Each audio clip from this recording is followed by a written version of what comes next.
इंतजार करता है श्री राम का। एक मर्यादित जीवन है, घर है, गृहस्थी है, शादी है। और इस गृहस्थ जीवन के बाद मेरे जीवन में आना चाहिए था सतयुग, कि अब मैं जीवन के मर्म और सत्य को जानूं, ये जिंदगी खो न जाए। चारों युग आप में वास करते हैं। सबसे छोटा कलयुग है, फिर उससे दुगना द्वापर है, फिर उससे बड़ा त्रेता है, और उसके बाद सतयुग है। पर हमने जीवन में सतयुग को कभी आने नहीं दिया, जरासंध को अर्पित कर दिया। और आज सब हम जरासंध के बड़े भक्त हैं। काश हम इन कथाओं के मर्म को पाते तो हम सत्यनिष्ठ होते, जीवन की राह जाते। अब तो हम काल यवन के द्वार पर पहुंचे, पता नहीं कौन सी सांस लौटे न लौटे। और फिर काल माने समय, यव माने बीज, ना माने नहीं। चिता की लकड़ियों पर राख में लौट जाएंगे, निर्बीज हो जाएंगे, हम न रहेंगे। दो रास्ते हैं, एक कृष्ण है और एक कंस है। आप चाहो तो दूसरा रास्ता भी ले सकते हो। सबसे पहले प्रभु गोकुल में आते हैं। गो माने होता है प्रकाश, गो माने ज्योतियां, गो माने इंद्रियां, जो आपकी 10 इंद्रियां हैं। इंद्रियों के कुल अर्थात परिवार में जब कृष्ण की भक्ति आए तो जीवन क्या हो, गोकुल हो जाए। और जब जीवन गोकुल हो, कृष्ण भक्ति उनको अर्पित हो जाए, तो कृष्ण मेरे जीवन की राह बने। तो चलो मथुरा। मथ माने दही मथते हो ना, चलो मथुरा। मथ माने मंथन करना, हाँ, दधी मंथन करते हैं ना। मेरी भाषा तो समझ में आती है सबको। तो आओ अंतःकरण को मथें, उर माने हृदय। आओ मथुरा में आए, अपने अंतःकरण को मथ डालें, और आज मारे इस मन कंस को। कृष्ण की जय हो।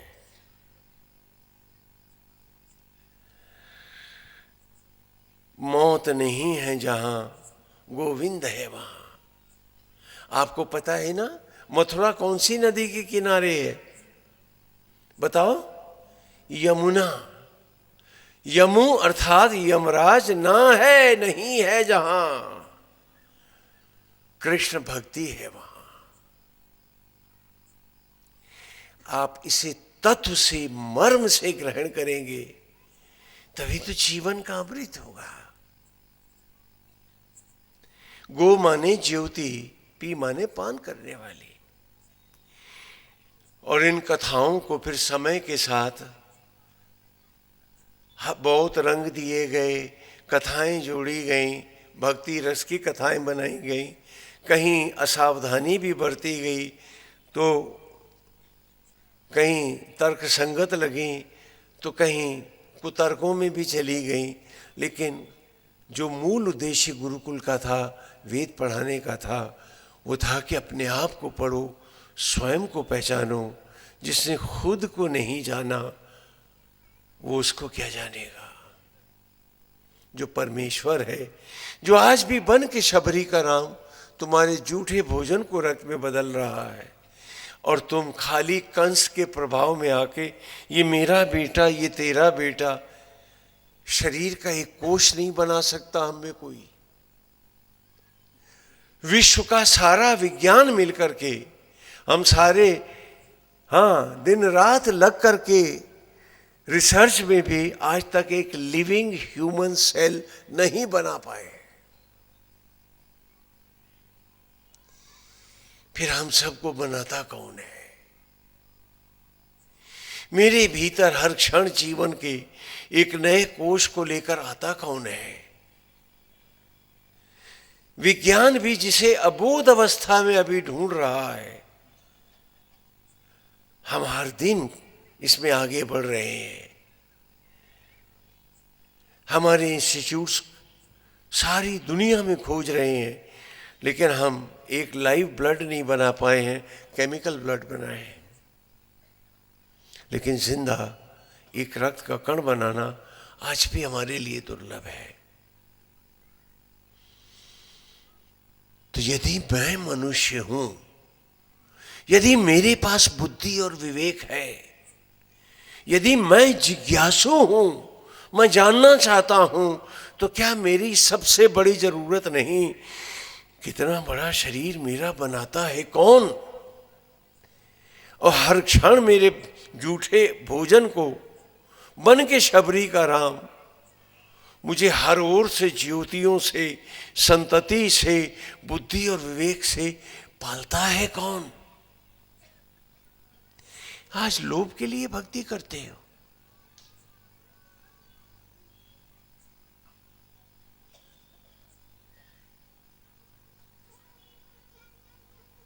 कथा में चलते हैं, थोड़ा कथा का भी प्रसंग लेते हैं। कंस को पता चल गया है कि कृष्ण ही उसका काल है। उसने अपने मित्रों और सुहृदों से बात करी तो उन्होंने कहा शोर मत करो, तुम धनुष यज्ञ का स्वांग भरो। और कृष्ण और बलराम को बुला करके यही मार देते हैं तो तुम्हारी मृत्यु टल जाएगी। देखो, मौत किसको नहीं आएगी,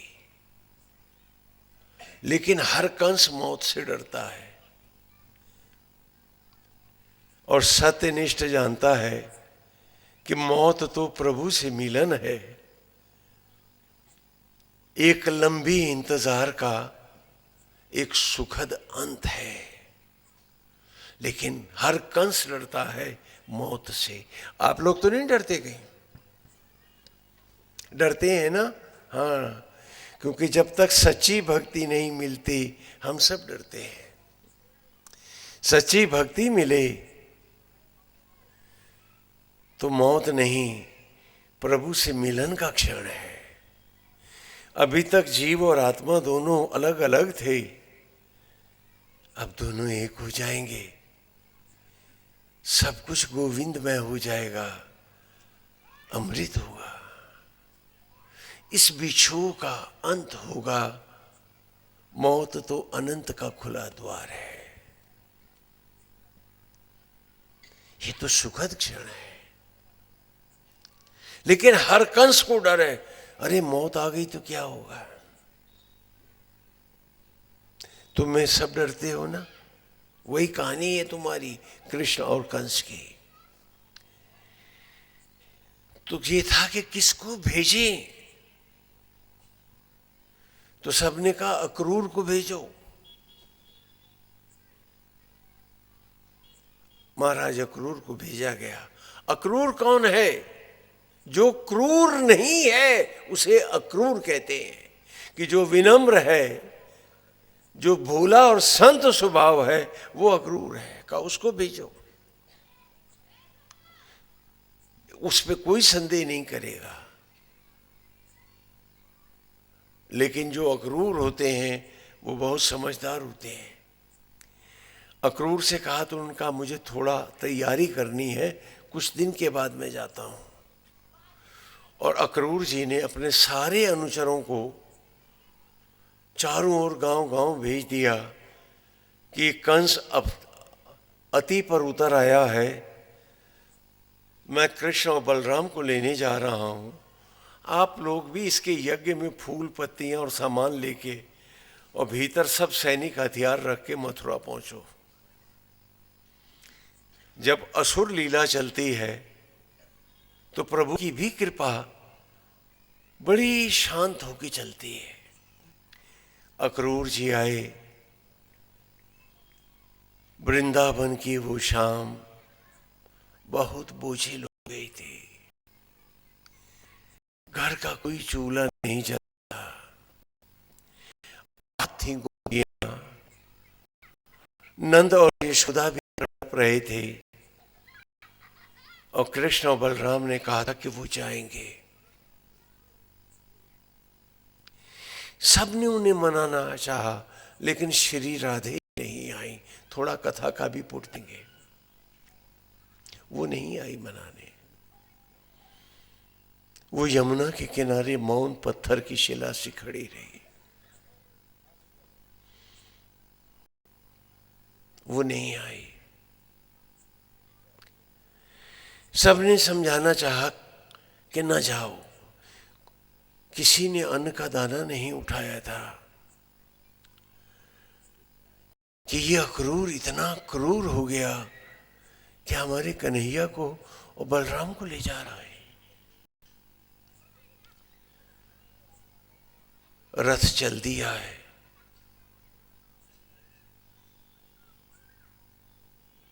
गोपियां लौट गई हैं। कृष्ण और बलराम ने उन्हें समझा के हटाया है। बिलख रही हैं। मार्ग में राधा जी मिली, वो कुछ नहीं बोली है। कृष्ण ने रथ रोका है और राधा के पास गए और कहा, राधे मैं शीघ्र आऊंगा और जब तुम्हारे पास आऊंगा तभी बांसुरी बजाऊंगा। उन्होंने अपनी बांसुरी भी राधा जी को दे दी है।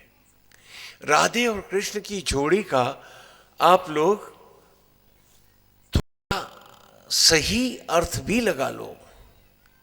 जब भगवान 3.5 बरस के थे, उस युग में बाल विवाह नहीं होते थे, परिपक्व अवस्था में ही शादी होती थी, मैच्योर मैरिजेस होती थी।